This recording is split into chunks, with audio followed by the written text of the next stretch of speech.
গোটা বিশ্বব্যাপী যদি আপনি তাকান, মহিলাদের ক্ষমতা বেশি না কম? সুইজারল্যান্ডের প্রধান মহিলা, নরওয়ের প্রধান মহিলা, ল্যাটিন আমেরিকা, ব্রাজিল, আর্জেন্টিনাতে মহিলা। তারপরে আপনার দেশের দুই খালাম্মার কথা তো কয়ে লাভই নাই। বিগত 30 বছর ধরে শান্তিতে রাখছে না জ্বালায় রাখছে আপনারাই জানেন, ঠিক কিনা?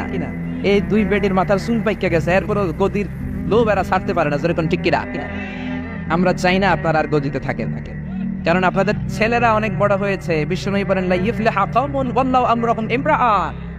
যে দেশের প্রধান ক্ষমতার চেয়ারে মহিলা বসে, ওই দেশে আল্লাহর রহমত নাই। আওয়াজ তুলে বলেন ঠিক কিনা? আমরা আপনাদেরকে দেখতে চাই না। দুই ছেলে বড় হইছে, ক্ষমতায় বসায় দেন। তারা নির্বাচনী ইশতেহার নিয়ে আমাদের সামনে আসুক।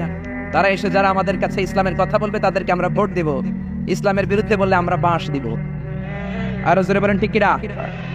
এজন্য পরিবর্তন আসতে শুরু করেছে। ওবামার প্রথম কথাটা ছিল উই হ্যাভ টু চেঞ্জ। তো নারায়ে তাকবীরের পরিবর্তে অনেক জায়গায় আল্লাহু আকবার শুরু হয়েছে। আলহামদুলিল্লাহ, বিশ্বনবীর কাজ এটাই ছিল।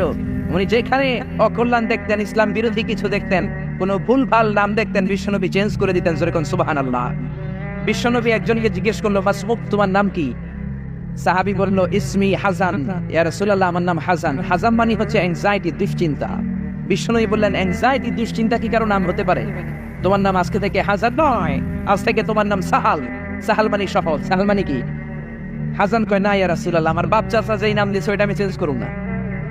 নাম চেঞ্জ না করে বাড়িতে চলে গেছে। যাওয়ার পর থেকে ওর দুশ্চিন্তা আর শেষ হয় না। ওর ব্যবসায় দুশ্চিন্তা, ওর ফ্যামিলিতে দুশ্চিন্তা, ওর পেটে ব্যথা। পেট ব্যথা ভালো হয়, মাথা ব্যথা শুরু হয়ে যায়।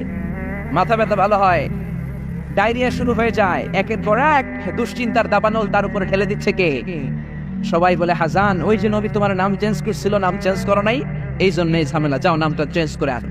এসে বিশ্বনবীর কাছে ক্ষমা চেয়ে, ইয়া রাসূলুল্লাহ, আমার হাসান নামের দরকার নাই, আপনি সাহাল দিছিলেন ওইটাই ভালো। বিশ্বনবী বললেন, আজকে থেকে তুমি সাহাল।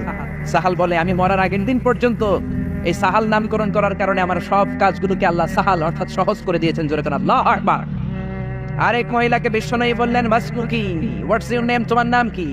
মহিলা বলল, আমার নাম হলো আসিয়া, মানে অবাধ্য। অবাধ্য আমার নাম। ফেরাউনের বউয়ের নাম ছিল আসিয়া, হামজা দিয়ে, ওইটা আইন দিয়ে নয়। আসিয়া মানে যে অন্যের প্রতি সহানুভূতি দেখায়। আর এই মহিলার নাম ছিল আইন দিয়ে আসিয়া। বিশ্বনবী বললেন, তোমার চেহারা এত সুন্দর আর নাম রাখছো বিদঘুটে আসিয়া, আজ থেকে তুমি আসিয়া নও, তুমি যেহেতু সুন্দরী, যাও, তোমার নাম আজকে থেকে জামিলা। জামিলাবাদী সুন্দরী। মহিলা সাহাবী গ্রহণ করলেন। অন্যান্য মহিলারা বলে, মরার আগের দিন পর্যন্ত এই জামিলার মনটি বুড়ো হয়ে যায়, বার্ধক্যে উপনীত হয়ে যায়, কিন্তু চেহারার সৌন্দর্য কোনোদিন কমে নাই। সুবহানাল্লাহ। নবীর বরকতের কারণে চেহারার সৌন্দর্য কোনো কমে নাই। এজন্য নবীর সুন্নাত আছে, যেখানে আমরা আছি